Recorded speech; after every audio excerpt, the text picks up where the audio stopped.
his fault. He's the person who took us into war on a lie.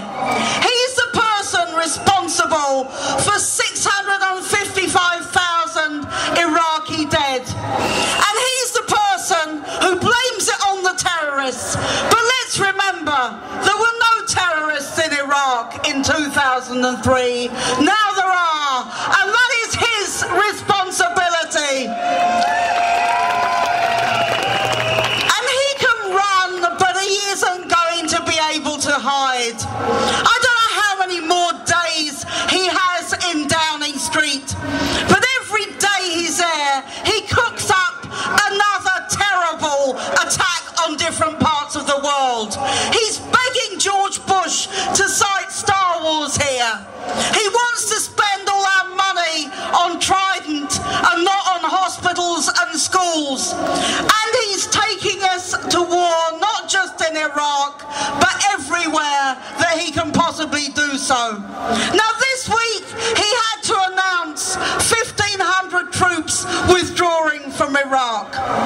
We are responsible for those troops withdrawing from Iraq. He didn't want to do it, and George Bush sure as hell didn't want him to do it. And it's our movement that has made him even withdraw that small number of people from Iraq. But now he's announced he's sending 1,000 extra to Afghanistan. And they try and pretend that Afghanistan is the good war, whereas Iraq is the bad war. Well, let's remember they're both bad wars. They only went to war in Afghanistan because George Bush didn't feel confident to attack Iraq straight away.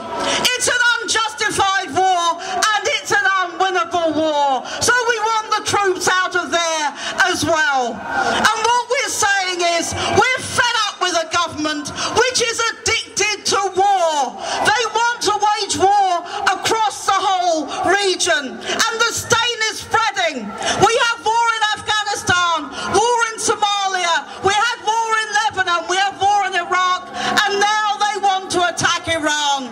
This is a great demonstration here today, and we have one message for Tony Blair. Don't renew Trident, get the troops out, and don't even think about attacking Iran, because if you do, we are going to be on the streets in even bigger numbers, and we're going to send a message that we will demonstrate and strike and take action until you withdraw those troops and until these wars are at an end.